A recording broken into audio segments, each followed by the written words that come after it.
Hello, আসসালামু আলাইকুম everyone. সকলে কেমন আছেন? আশা করি সকলে ভালো আছেন। ছায়া মানব থেকে আমি রাব্বি আছি আপনাদের সাথে ভরাটকুয়োর নিচের রহস্য পর্ব 2 নিয়ে। তো বেশি কথা না বলে গল্পে চলে যাওয়া যাক। ভয়ের আর এক নাম ছায়া মানব 0.2। সারা রাত আরিফের চোখে ঘুম এলো না। বারবার সে সেই ভেজা কাগজটার দিকে তাকাচ্ছিল। খাতার যে পাতাগুলো নেই সেগুলো কেউ চুরি করেনি, তোমার বাবা নিজেই লুকিয়ে রেখেছিলেন। এই কথাটি বলেছিলেন বৃদ্ধ লোকটি। বারবার আরিফের এই কথাটি মনে হতে থাকে, কিন্তু কে লিখলো এই কথাটা? তখনই আরিফের কেন জানি না মনে হলো দরজায় কেউ কড়া নাড়ল। তার মনে সন্দেহ জাগতে শুরু করলো, নাকি কেউ অনেকক্ষণ ধরে তাদের বাড়ির আশেপাশে লুকিয়েছিল। ভোর হওয়ার সঙ্গে সঙ্গে আরিফ আবার হাজি কাশিমের বাড়িতে গেল।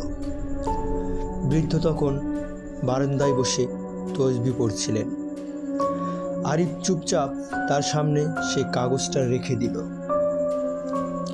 হাজি কাশিম কাগজটা হাতে নিয়ে অনেকক্ষণ তাকিয়ে রইলেন।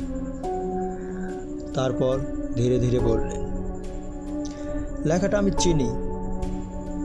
আরিফ চমকে উঠল। আরিফ জিজ্ঞেস করল, আচ্ছা লেখাটা কার? বৃদ্ধ কোনো উত্তর দিলেন না, বরং প্রশ্ন করলেন, তোমার বাবা নিখোঁজ হওয়ার আগের সপ্তাহে গ্রামের পুরনো রেকর্ড অফিসে গিয়েছিলেন, এটা জানো? আরিফ উত্তরে বলল, না। তিনি গ্রামের 100 বছরের পুরনো জমির নথি দেখেছিলেন। আরিফ জিজ্ঞেস করলো, কেন? সেটা আমিও জানি না। বৃদ্ধ উঠে ঘরের ভিতরে গেলেন। কিছুক্ষণ পরে একটি ধুলোমাখা কাপড়ের পুটলি নিয়ে ফিরে এলেন। ভিতরে একটি মরিচা ধরা কম্পাস আর একটি পুরনো সাদা কালো ছবি। ছবিতে 4 জন মানুষ, একজন আরিফের বাবা, বাকি 3 জনকে সে চিনল না। কিন্তু ছবির পিছনে লেখা, 4 জন শুরু করেছিলাম, একজনও শেষ করতে পারেনি। ছবির নিচে সাল লেখা 1998। আরিফ অবাক হয়ে বলল, বাবা তো কখনো এই ছবির কথা বলেনি। হাজি কাশিম ধীরে বললেন, কারণ উনি ভুলে যেতে চেয়েছিলেন। আরিফ প্রশ্ন করলেন, কি ভুলে যেতে চেয়েছিলেন? বৃদ্ধ দীর্ঘশ্বাস ফেললেন, আমি সব বলতে পারবো না, কারণ আমি সব জানি না। যেটুকু জানেন সেটুকুই বলুন।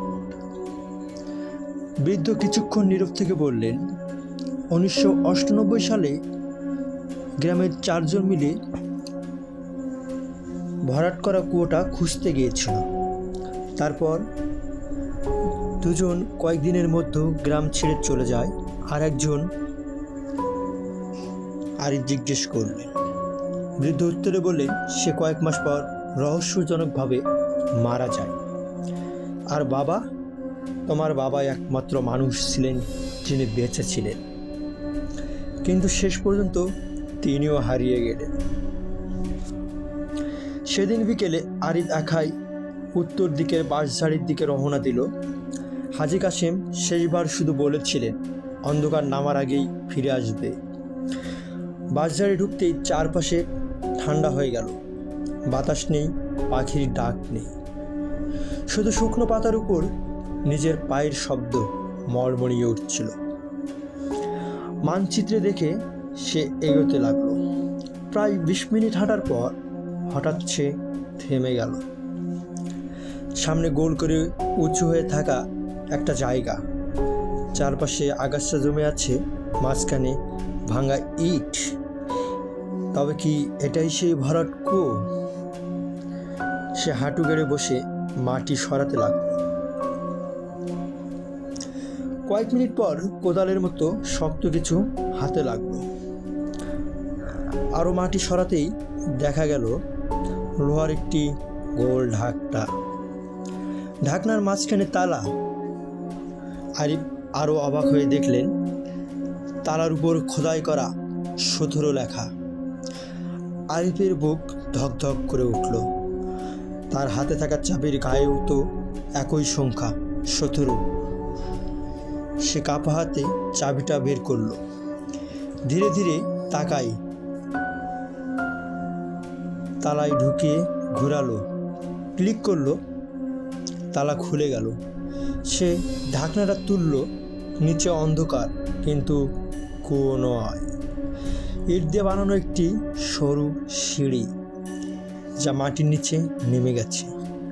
আরিফ মোবাইলের টর্চ চালিয়ে নিচে তাকালো। সিঁড়ির শেষ দেখা যাচ্ছে না, মনে হচ্ছে অনেক গভীরে।